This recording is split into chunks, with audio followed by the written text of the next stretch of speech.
बिस्मिल्लाहिर्रहमानिर्रहीम और अस्सलाम वालेकुम। 17 जून और पाकिस्तान में मंगल की सुबह। आज की अहम तरीन खबरों में सबसे पहले बलूचिस्तान से, जहां पर स्मगलिंग मुकम्मल तौर पर बंद हो गई है। जी हां, पिछले 2 साल से फील्ड मार्शल साहब ने बार बार वादे किए थे कि स्मगलिंग बंद कर दूंगा। याद कीजिए, वो 2 दफा कराची गए और दोनों दफा पाकिस्तान के मोतबर एंकर जनाब कामरान खान साहब या तो उन सिटिंग्स में मौजूद थे, या उन्होंने बहुत ही बावसूख तरीके से स्पेशल व्लॉग्स किए थे, जिसमें उन्होंने बताया था कि फील्ड मार्शल साहब, जो उस वक्त फील्ड मार्शल नहीं थे, उन्होंने कहा था कि मैं जो बलूचिस्तान की सरहद से पाकिस्तान के अंदर स्मगलिंग होती है उसको मुकम्मल तौर पर रोक दूंगा। ये स्मगलिंग कोई 10-20 रुपए की नहीं होती, अरबों डॉलर्स की ये स्मगलिंग होती है ईरान के ऊपर, क्योंकि इंटरनेशनल सैंक्शंस है, उस वजह से वो पेट्रोल डीजल किसी को बेच नहीं पाते। और स्मगलिंग पाकिस्तान के अंदर होती है, जिससे पाकिस्तान को टैक्स का नुकसान होता है। पाकिस्तान के अंदर पेट्रोलियम कंपनीज, आपने देखा शेल, टोटल, वो कंपनीज पाकिस्तान से अपना बोरिया बिस्तर बांध कर कोई जा चुकी है, कोई जाना चाहती है, या कोई इन प्रोसेस है। उसकी वजह यह है कि उनका जो बिजनेस मॉडल है वो खराब हो गया है। उन्होंने टैक्स अदा करना है प्रोडक्ट्स के ऊपर, दूसरी तरफ से स्मगलिंग से सारा माल आ जाता है। अब जो बिजनेस कम्युनिटी है, उन्होंने ये खदशात फील्ड मार्शल साहब के सामने अभी नहीं, 2-2.5 साल पहले रखे, और फील्ड मार्शल साहब ने वादे किए कि मैं स्मगलिंग मुकम्मल बंद कर दूंगा। अब हम आपको ये खबर दे रहे हैं कि स्मगलिंग वहां पर मुकम्मल बंद हो गई है। तो आप सोच रहे होंगे कि चलें, फील्ड मार्शल साहब ने SIFC नहीं, कोई और वादा पूरा नहीं किया, कम से कम स्मगलिंग का वादा तो पूरा कर दिया। नहीं जनाब, ऐसा नहीं है। ये वादा इसलिए हुआ कि इस वक्त आपको पता है कि झड़प चल निकली है इसराइल ईरान की, और उस झड़प की वजह से बॉर्डर बंद है पाकिस्तान का, और उस वजह से अब ये स्मगलिंग बंद हुई है। आपको वीडियो पर दिखा रहे हैं, ये तमाम गाड़ियां जो स्मगलिंग में इन्वॉल्व होती हैं, ये आराम से खड़ी हैं, और तमाम वो अफसरान जो बॉर्डर के ऊपर ड्यूटी करते हैं, वो भले लेवीज के हों, वो भले रेंजर्स के हों, वो भले और हमारी फोर्सेस के हों, वो भी बेचारे आजकल खासे परेशान होंगे, क्योंकि जाहिर है कमाई में भी फर्क पड़ा होगा, और ये जो लोग हैं जो ये गाड़ियां चलाते हैं, इनकी कमाई में भी फर्क पड़ा होगा। तो स्मगलिंग का जो पूरा नेटवर्क है, जिसमें अस्करी जराए भी हैं, गैर अस्करी जराए भी हैं, सब कुछ इन्वॉल्व है। आप सोचिए उनको हर दिन हर घंटे इस जंग का कितना नुकसान हो रहा है, क्योंकि बॉर्डर बंद है। तो एक तो ये बॉर्डर से आपके सामने सूरत हाल रखनी थी कि वहां पर स्मगलिंग का काम बिल्कुल ठप है, लेकिन वजह हमारे फील्ड मार्शल नहीं है, वजह जो है वो आलमी लेवल के ऊपर जो रौले और ठड्डे पड़े हुए हैं, उनकी वजह से पाकिस्तान के अंदर ये स्मगलिंग जो है वो बंद हुई है। अब चलते हैं अगली खबर की तरफ, और वो है खैबर पख्तूनख्वा से। हमजा साहब एक बहुत अच्छा लिखते हैं ट्विटर के ऊपर, उन्होंने एक पोस्ट की और तवज्जो दिलाई, जिस तवज्जो और तवसत से मैं भी यहां से सवाल पूछना चाहूंगा हमारी खैबर पख्तूनख्वा की हुकूमत से, और कोशिश करेंगे कि उसका जो जवाब वो देंगे वो भी आपके सामने इसी व्लॉग के तवसत से रखें, ताकि लोगों को पता चले कि हमारी वहां पर हुकूमत सोचती क्या है, कर क्या रही है, और अगर वो कुछ फैसले कर रही है तो उसके पीछे क्या रीजन है, लॉजिक है। इन्होंने पोस्ट ये किया है कि जब पंजाब की एक एक पाई जो पैसा उन्हें मिला है, वो पैसा सारे का सारा मरियम नवाज हर तरह के डेवलपमेंट प्रोजेक्ट्स पर खर्च कर रही है। मतलब कि धड़ाधड़, कोई अपने नाम पर, कोई बाप के नाम पर, कोई किसी के नाम पर धड़ाधड़ प्रोजेक्ट बना रहे हैं, जाहिर माल पानी खाना है उसमें से। और इल कंसीव्ड, मसलन कैंसर सेंटर का जो हॉस्पिटल बना रही हैं, इल कंसीव्ड मंसूबे बना रही हैं सिर्फ अपनी तख्तियां लगाने के लिए, और बजट जो है वो सरप्लस तो दूर की बात है, नेगेटिव में जाकर वो खर्च कर रही है। इसी तरीके से सिंध में जो बिलावल जरदारी की गवर्नमेंट है, वहां पर वो भी एक पाई नहीं छोड़ रही, सब कुछ वो लगा रहे हैं, मतलब कि लगाएगा तो खाएगा ना, तो वो सब कुछ लगा रहे हैं। तो फिर खैबर पख्तूनख्वा को मसला क्या है, वो सरप्लस क्यों छोड़ रहे हैं? ये मुझे मालूम है कि पाकिस्तान को IMF ने जब कर्जा दिया है, तो IMF की एक शर्त यह है कि तमाम सूबे जो हैं वो सरप्लस पैसा, सरप्लस का मतलब यह है कि जो भी बजट उनके हिस्से का है उसमें से वो पैसे बचाएंगे। कोई 100 अरब बचाएगा, कोई 150 अरब बचाएगा अपने अपने जुस्से और हिस्से के मुताबिक, कोई 70 अरब बचाएगा, कोई 50 अरब बचाएगा। हर सूबा अपने अपने साइज के एतबार से पैसे बचाएगा। सरप्लस तो एक खूबसूरत नाम है। बेसिकली तो यह कि जो पैसे आपको अलॉट होंगे वो आप सारे खर्च नहीं करेंगे, अपनी डेवलपमेंट कम करेंगे आप, और वो पैसा बचा के जो फेडरल गवर्नमेंट है उसको वापस देंगे साल के एंड पे, ताकि IMF का कर्जा वापस किया जा सके, उनका सूद वापस किया जा सके। अब ना पंजाब सरप्लस बचा रहा है, ना ही सिंध सरप्लस बचा रहा है। ये जो पोस्ट है हमजा साहब की जो सामने आई, मे बी फिगर्स डिफरेंट हो, मैं कोई फाइनेंशियल एक्सपर्ट भी नहीं हूं, जो ट्विटर पे बातचीत हो रही है वो आपके सामने रखेंगे, और मैंने इसमें जो हमारे वहां पर फाइनेंस के मशीन है उनको मैंने इसमें टैग भी किया है, उनको व्हाट्सएप पे भी भेजेंगे ये स्टोरी, उनका जो जवाब आएगा वो भी आपके सामने रखेंगे पूरी तफसील के साथ, ताकि आपको पता चले कि हो क्या रहा है। अब हमजा साहब ने इस पर सवाल उठाया है कि IMF के प्रोग्राम को स्मूथली चलाना क्या PTI की हुकूमत की जिम्मेदारी है? मीन जो फेडरल गवर्नमेंट है और चौधरी निजामुद्दीन है, उन्होंने इमरान खान का तो पंखा भी बंद किया हुआ है। इमरान खान और उनकी बेगम के ऊपर जो जुल्म है, और हमारे दूसरे जो सियासी अकाबरीन, शाह महमूद कुरैशी, यास्मीन राशिद, उमर चीमा, मियां महमूद रशीद, एजाज चौधरी, और मैं कोई नाम भूल गया हूं तो माजरत उसके लिए, तमाम दोस्त जिनको जेलों के अंदर रखा हुआ है, उनके ऊपर तो जुल्म के पहाड़ तोड़े हुए हैं। पाकिस्तान तहरीक इंसाफ को बागी, गद्दार, इंतशारी टोला और पता नहीं क्या कुछ बनाया हुआ है। तो क्या जिस सूबे में तहरीक इंसाफ की हुकूमत है वो अपना पेट काट के, पेट काटने का मतलब है कि अपने सूबे की आवाम का हक रोककर, जब ना पंजाब रोक रहा है, मैं यहां सुबाइयत नहीं कर रहा, मैं खुद पंजाब से हूं, इसलिए मेरे पर ये इल्जाम नहीं लग सकेगा। हमको पठान ये बातें करता तो फिर आप कह सकते थे कि एंटी पंजाब बातें कर रहा है, या कोई पंजाबी जो है वो खैबर पख्तूनख्वा के खिलाफ बात करे तो आप कह सकते हैं। यहां तो मैं पंजाबी होकर पंजाब पे ही सवाल उठा रहा हूं कि जब पंजाब जो है वो सरप्लस नहीं बजट छोड़ रहा, सारे पैसे खर्च कर रहा है अपने सूबे के अंदर, डेवलपमेंट जहां नहीं जरूरत वो भी दबा के, उन्होंने जहां जरूरत है वहां तो नहीं कर रहे, जहां नहीं जरूरत वहां कर रहे हैं ताकि पैसा बना सकें, तो खैबर पख्तूनख्वा की कौन सी ऐसी मजबूरी है कि उन्होंने IMF को खुश करना है, दूसरे लफ्जों में फेडरल गवर्नमेंट को खुश करना है, और अपनी आवाम का पेट काट कर सरप्लस में पैसा बचाना? ये बहुत इंपॉर्टेंट सवाल है, मुजम्मल असलम साहब को जवाब देना पड़ेगा। हम क्यों इतनी अपीजमेंट की पॉलिसी में हैं जनाब, फेडरल गवर्नमेंट क्या है, फील्ड मार्शल साहब की गवर्नमेंट है, तो उनकी अपीजमेंट में हम ये IMF को सारा पैसा अपना क्यों दे रहे हैं जब दूसरे सूबे ये नहीं कर रहे हैं? और वो भी तब जब 2/3 अक्सरियत से जिस शख्स की वहां हुकूमत इमरान खान की है उनको किसी किस्म का रिलीफ जो है वो जेल के अंदर नहीं मिल रहा। तो ये अच्छे बच्चे बनने का हमें ही इतना शौक क्यों है, हम इतनी अपीजमेंट की पॉलिसी जो है उसे फॉलो क्यों किए हुए हैं? अब आगे चलते हैं जी। अगली खबर यह है कि हाफिज साहब, आपको पता है फील्ड मार्शल साहब अमेरिका आए हुए हैं। अमेरिका में कल जो हुआ, अमेरिका की शाम को 6 बजे, वो तो सब आपने देख लिया, इस टाइम सोशल मीडिया पे भी है। फोर सीजन्स होटल के अंदर उनका जो डिनर था, जो आखिरी मिनट लोगों को बताया गया, छुपा के वो डिनर किया गया था।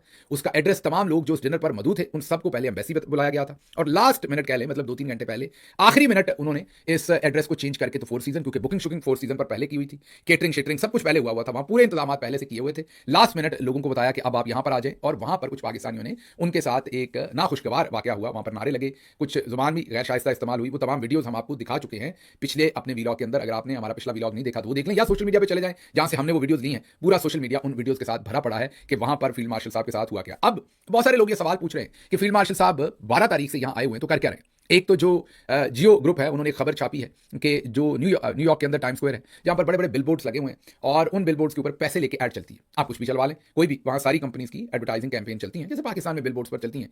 टाइम स्क्वायर क्योंकि बड़ी इंपॉर्टेंट जगह है, वहां पैसे भी थोड़े ज्यादा लिए जाते हैं एड्स के, तो वहां कोई भी शख्स अपने पैसे देकर अपनी ऐड चलवा सकता है। तो एक तो वहां पैसे देकर फील्ड मार्शल साहब को वेलकम करने की ऐड चलवाई गई। अब हमें पता चल रहा है कि मरियम नवाज साहबा ने भी बैग पैक कर लिए हैं, और वो भी रखते सफर हैं अमेरिका की तरफ, और उनकी भी ऐड चलवाई जाएंगी। ये अभी तक का यही प्लान है टाइम स्क्वायर के ऊपर। अब हो सकता है कि जो सूरत हाल बन रही है, जो कल फोर सीजन में बनी, और जो सूरत हाल है उसमें मरियम नवाज साहबा अपना दौरा आगे पीछे भी शायद कर दें, लेकिन हमने 2 दिन पहले से आपको ये इन्फॉर्मेशन दी है कि वो रखते सफर, 2 दिन नहीं बल्कि खबर तो हमने आपको 15-20 दिन पहले दी थी। उसमें वीजे का मसला था उनके स्टाफ में, अब वो वीजा हो गया तो 2 दिन पहले हमने आपको कहा कि अब वो आने के लिए तैयार है। बहरहाल अगर उनका प्लान कैंसिल हुआ तो वो भी आपको अपडेट करेंगे। फिलहाल तक उनका प्लान जो है वो इंटैक्ट है। बजट पास होने के बाद वो रखते सफर बांधेंगी अमेरिका के लिए। तो एक तो ये मशहूरी वगैरह हो रही है। दूसरा हमें ये पता चला है कि, एक मैं नाम नहीं लूंगा, एक साबिक अमेरिकी सदर, उनकी अहलिया, वो भी सदारती इलेक्शन लड़ी हैं, उनके साथ मरियम नवाज साहबा जो है वो मिलना चाहती हैं, और उनकी किसी बहुत ही क्लोज एड के साथ मरियम साहबा ने कहीं किसी तरफ से अपना कनेक्शन निकाला है, किसी लॉबिंग शॉबिंग के थ्रू वो मिलना चाहती हैं। दूसरी तरफ हाफिज साहब जो है वो, एक तो आपको पता चल गया है 13 जो जून है उसका लेटर सामने अब आ गया है कि फौजी फर्टिलाइजर जो है वो अब PIA को खरीदना चाहता है। PIA जो है उसमें तो इंटरेस्ट आपने देख लिया था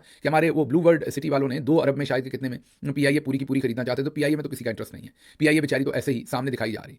असल जो शायद पेरिस फ्रांस में हमारे पास एक प्रॉपर्टी है PIA की बहुत महंगी, और एक रूजवेल्ट होटल जो न्यूयॉर्क के अंदर है, कहा जाता है कि तखमीना लगाया जाता है कि शायद $1 बिलियन की वो प्रॉपर्टी है, या उसके करीब करीब की मालियत की वो प्रॉपर्टी है। अब बावसूख जराए हमें ये बता रहे हैं कि SIFC में जो हुआ नहीं हुआ, उसके बाद हाफिज साहब अब अमेरिका आए हैं इस काम को अपने नेक हाथों से सर अंजाम देने। रूजवेल्ट का भी फैसला हो जाएगा इनके इसी विजिट के अंदर, और PIA का भी हो जाएगा, और क्रिप्टो का भी हो जाएगा। क्रिप्टो में भी अमेरिका के अंदर बहुत सारे तगड़े लोग, जिनके थ्रू वो तगड़े और तगड़े लोगों तक पहुंच सकते हैं और अपने लिए थोड़ा टाइम बाय कर सकते हैं, उन तक पहुंचने की एक्सेस जो है वो क्रिप्टो के अंदर से वो निकाल रहे हैं। जाहिर है इस क्रिप्टो में से बहुत तगड़े तगड़े लोग मालपानी बनाएंगे, और हाफिज साहब भी बनाएंगे, जाहिर है इस दुनिया ऐसी चलती है। और क्रिप्टो के मामला को भी वो डील कर रहे हैं, इसीलिए उनका जो दौरा है वो कभी भी किसी भी पाकिस्तानी आर्मी चीफ का इस तरीके से दौरा नहीं रहा कि वो 12 तारीख से यहाँ है। पहली उनकी जो रूनमाई हुई है तकरीब वो 4 सीजन के अंदर हुई है, और वो भी इसलिए पता लगा है लोगों को कि वहां बाहर नारे लग गए जब वो होटल के अंदर आ रहे थे, अदरवाइज वो भी पता नहीं लगना था। तो खुफिया किस्म का स्टेल्थ मोड में वो ये दौरा कर रहे हैं, और बैकग्राउंड में मैंने आपको बताया कि कारोबारी चीजें भी कर रहे हैं और दूसरे मामलों को भी वो सीधा कर रहे हैं। अगली खबर जो आपके सामने रखनी है वो पंजाब से रखनी है।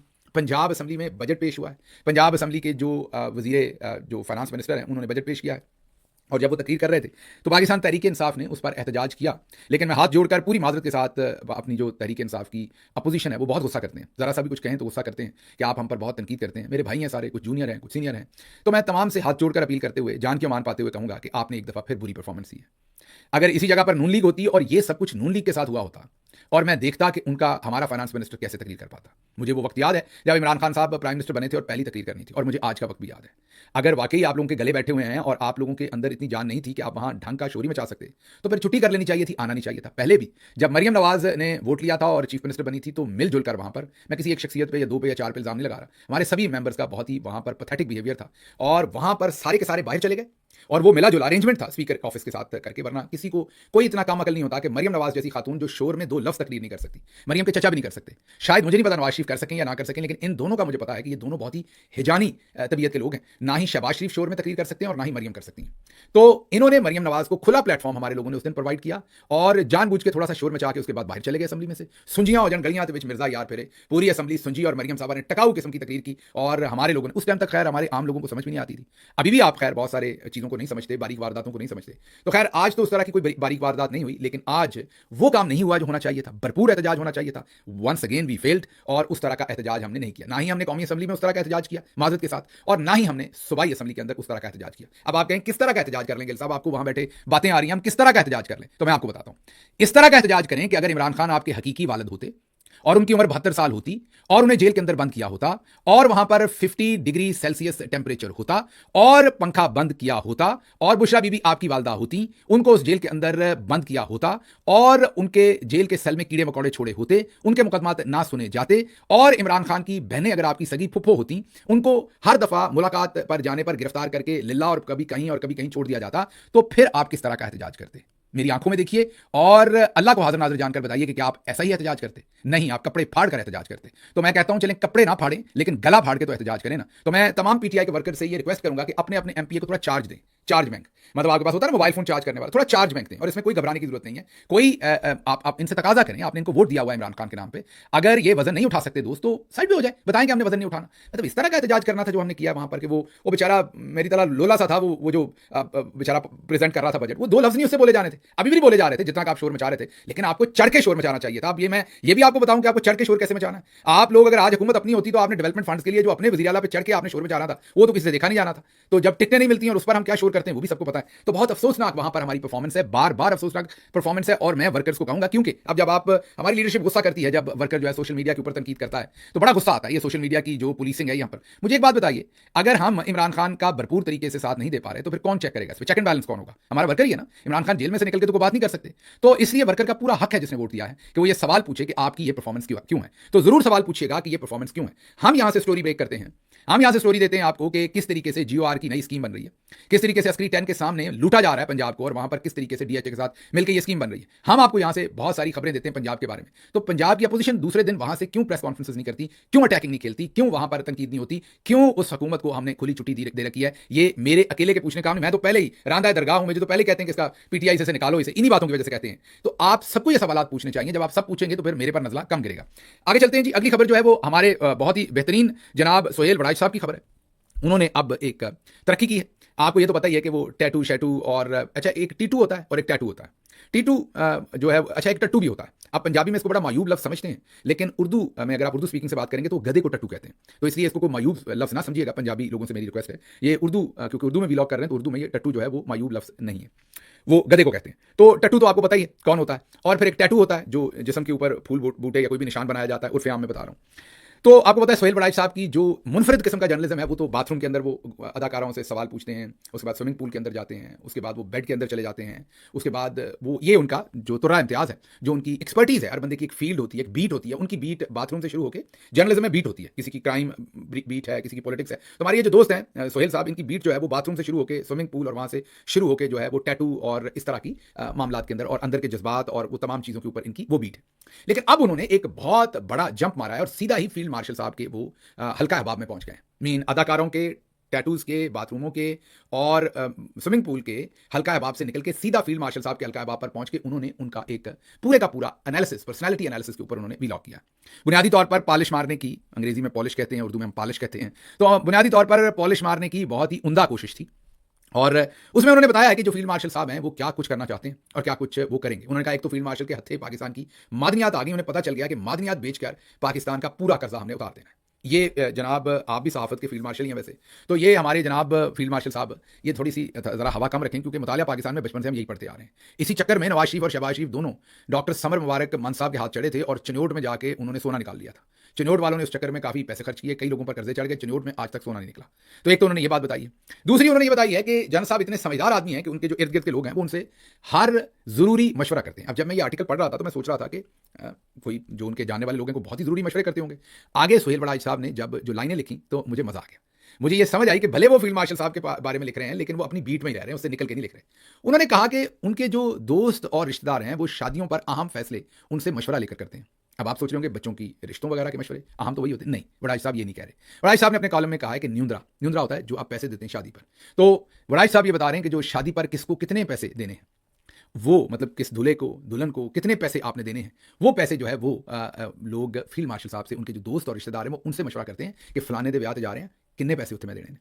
वाह वाह वाह सोहेल बड़ाई साहब, आप जैसे सना ख्वाह हूं तो फिर मैं कहूंगा कि बंदे को और किस चीज़ की कमी, किस चीज़ की है। फिर और भी उन्होंने बहुत कलाबे मिलाए हैं उनकी तारीफों के, बहुत कुछ उन्होंने लिखा है। फिर उन्होंने कहा है कि वो किसी से मिलते नहीं हैं। यहाँ शायर रिक्वेस्ट कर रहा है कि या शेख हैदर वेख, तो उन्होंने ये गिला किया है कि किसी से मिलते नहीं हैं, उन्हें मिलना चाहिए, मिलेंगे तो बहुत सारे जो वहमो गुमा हैं वो कम हो जाएंगे, चीज़ें बेहतर हो जाएंगी। तो यहाँ पर भरपूर सीवी भी पेश किया है जनाब सोहेल बड़ाई साहब ने, और भरपूर तरीके से उन्होंने फील्ड मार्शल साहब का एक पूरा लोगों को उनकी अहमियत बताई है। और अब हमें जानकर मैं तो कम अज़ कम बहुत सेफ हैंड्स में फील कर रहा हूँ कि पाकिस्तान की भागदौड़ इस वक्त फील्ड मार्शल साहब के पास है, जिनसे उनके खानदान के रिश्तेदार और दोस्त ये पूछते हैं कि शादी पर दूल्हा और दुल्हन को कितने पैसे जो है वो गिफ्ट में देने हैं। तो आप खुद ही समझ लीजिए। तो फील्ड मार्शल साहब किसी ने भी मिल लेना, बड़ाई साहब ने अगर तुम मिल लिया और एक कालम इन्होंने आप पर और लिख दिया तो बस फिर अल्लाह की सुपुर्द है। मैं फिर यही कहूंगा कि आप जाने और फिर बड़ाई साहब जाने। तो बड़ाई त्यारा से जरा बच के, बड़ाई त्यारा जो है आप, ये वो बस है जो आपने पाकिस्तान की सड़कों पर देखी होगी, जो पीछे से कहीं और होती है और आगे से कहीं और होती है। तो आप बड़ाई साहब से आपने खुद ही बचना है। बड़ाई साहब का हाथ जो है वो हारन पे है और जा रहे हैं स्पीडो स्पीड, सवारी लब्बे न लब्बे, स्पीड 190। मुझे यहां से दीजिए इजाजत। अल्लाह आपका हामी नासिर हो। पाकिस्तान जिंदाबाद।